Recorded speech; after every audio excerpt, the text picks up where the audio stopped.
These guys are all pretty good, I think. These are fine to keep because the Keeper of Uldaman is pretty good with shielded minibot. It's if we can make this into a 3/3, that's something they probably won't be expecting. So we can play like this turn 2, turn 3, and turn 4. And this is just a nice card to have around anyway, so we'll just keep all 3 of these. A lot of the time you want to try to mulligan something. There's another keeper. A lot of the time you want to try to mulligan something, but once in a while you get the a hand that's just, fine as it is. We'll probably play the stealth creature on the second turn, uh, because we are going to want to have the chance to turn the Divine Shield one into a 3/3, so playing it second gives us, makes it more likely that it'll survive, and they both protect themselves, so neither one really has an advantage in that case. I suppose our opponent probably isn't going to play like a Lightning Storm or anything. They wouldn't play that just to have a chance to get rid of the single Gilbin Stalker. Is it Gil? What is this called? Gilblin. Gilblin. Okay. Oh wow, double trogs, huh? There'll be something to overload. Hopefully this isn't a totem golem. That's pretty good too.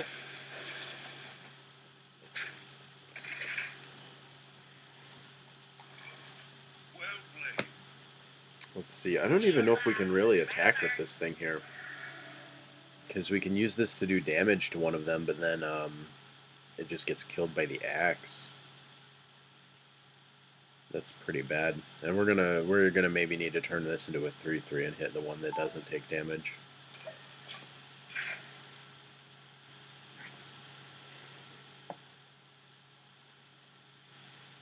This is a nice opening from the opponent, though. I think they may have been better if they had both trogs on the first turn. I think maybe they should have played like coin double trog on turn 1, and then just played the axe on turn 2. Well, maybe they drew the second trog on turn 2. If he goes face with both of them and ignores our mini-bot, that'll be really nice, because then we can use the keeper to make it a 3/3. And then the mini-bot will trade for both creatures. But he's going to remove it here. That's too bad.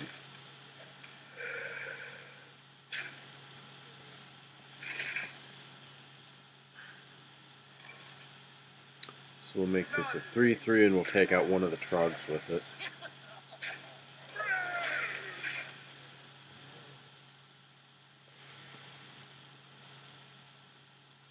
Next turn, we are probably not going to want to play Mookless Champion, so next turn we'll just run out the Goblin Sapper and use the power to start building our board up. And if we can have a couple creatures out when we do play the Mookless Champion, that'll be really nice. It'll give us kind of an immediate effect from the champion.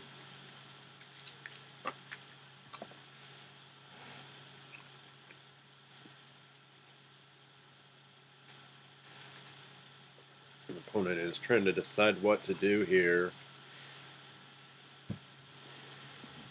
That totem's not doing a whole lot for them right now. Oh, now it is.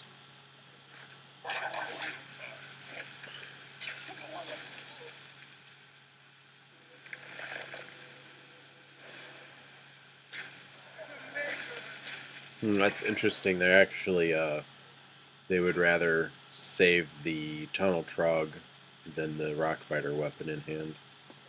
I guess that's fine. We're gonna make the same play that we were already planning to, because we just don't have anything else that uses the mana up very well.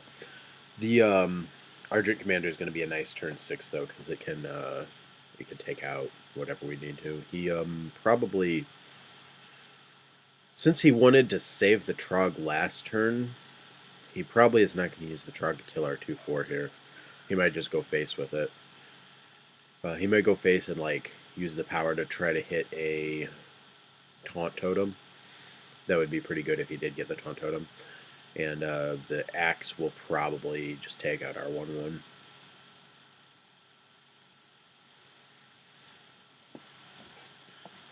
Next turn we have to be concerned about Fire Elemental.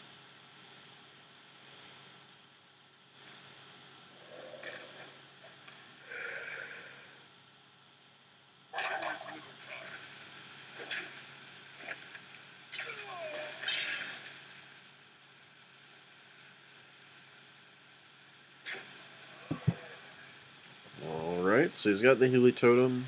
He did go face with the Trug, but then just didn't make a play with his other man. Like this, the opponent has to have had something they could do there. There's no way. There's no way this was the best like play they could make. This guy's going to be a 2/2 when the totem dies.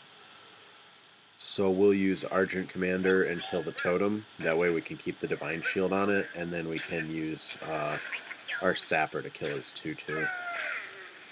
This leaves our opponent with a pretty empty board, and it doesn't give them like a great use of Fire Elemental, which is probably one of the best turn 6s a shaman can have, because they can only kill our Sapper with it because we still have the Divine Shield around. If they got to Fire Elemental our 4/2, that would be a much bigger deal. And if they do have one of those, we might play the if they do Fire Elemental our 2/2, we'll actually use Mookless Champion to kill it.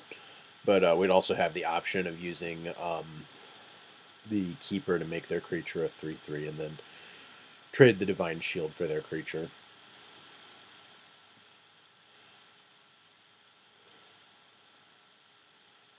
You're going to have to play something.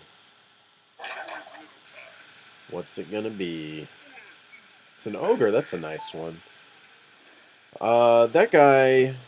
We'll probably just use the Mookless Champion and send both creatures into that. That way we can start building up a big board.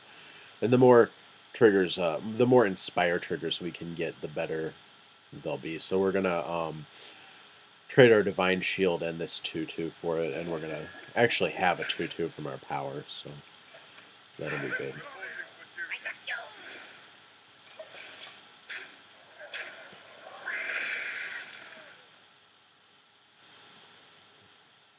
So we got +3/+3 from this, although really only +2/+2 because we didn't need the pump on both the Argent Commander and the Goblin Sapper. But we got like a 6/5's worth of value, so we got like a 6/5 for 7 mana, which is not great, but there's the Fire Elemental. That's too bad.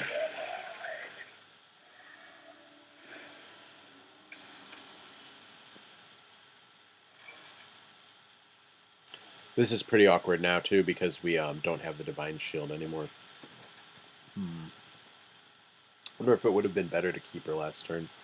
We could have played Keeper and the Acolyte of Pain. This turn we can... There's not a lot that we can really do here. We're going to use the...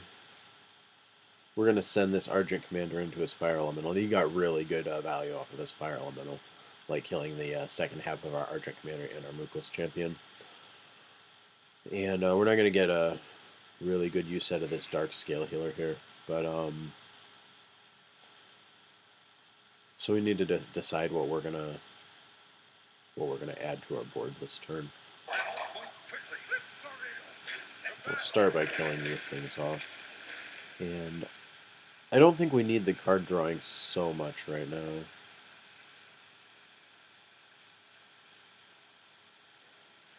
It would be good to have a couple creatures, though, so we'll get these out.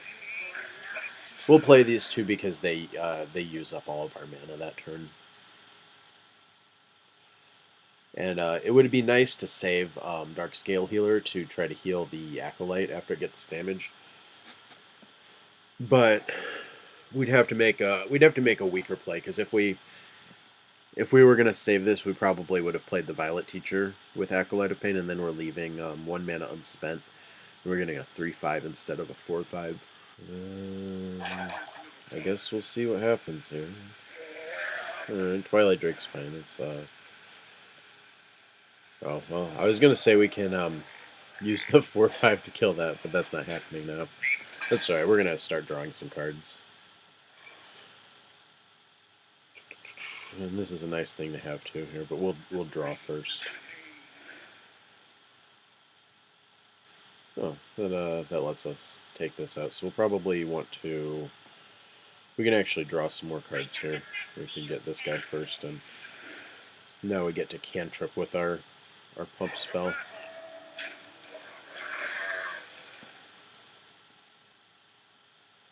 So we drew 2 extra cards that turn and removed his creature. It's not bad.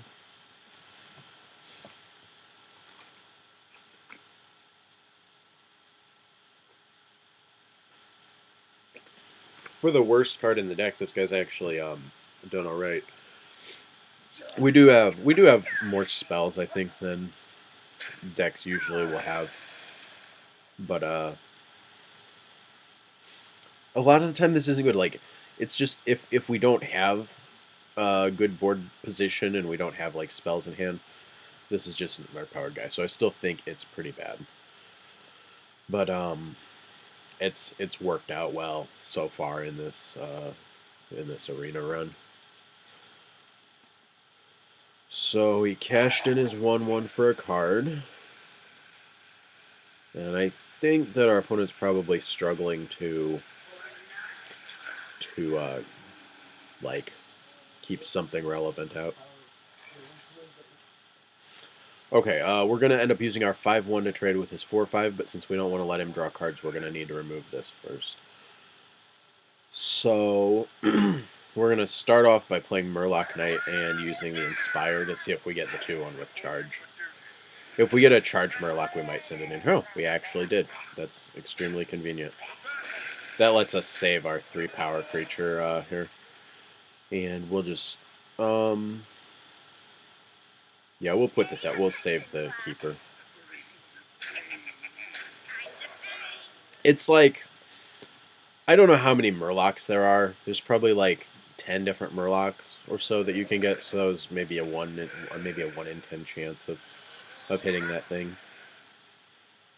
There might be more than 10, so I don't know what the odds are of getting a specific Murloc on this thing. And yeah, these are all pretty bad. These Wind Fury things can do a lot of damage, but like since we just get to attack here, they're not going to.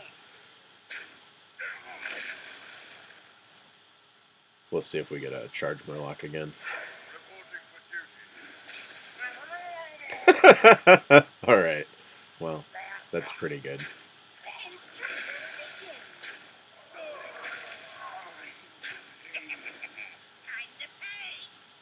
Oh, that guy's nice too. That'll be maybe a little bit more than we really need to try to do here. He's at 14. I guess we don't even really need to develop our board at all because it's already pretty full. We can play Wolf Rider. This will be okay.